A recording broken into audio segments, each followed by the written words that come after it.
السلام علیکم ورحمۃ اللہ وبرکاتہ۔ ناظرین، میں امید کرتی ہوں کہ آپ سب خیریت سے ہوں گے۔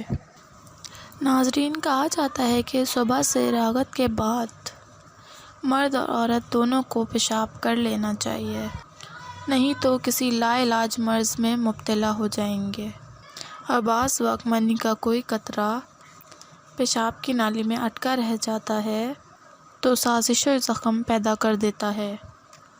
اس لیے ضروری ہے کہ صحبت کے بعد میاں بیوی دونوں کو پیشاب کر لینا چاہیے، ورنہ وہ کسی لا علاج مرض میں مبتلا ہو جائے گا۔ ناظرین، آج کے لیے بس اتنا ہی۔ اسی طرح میری ویڈیوز دیکھتے رہیں اور میرے چینل کو سبسکرائب کرتے رہیں۔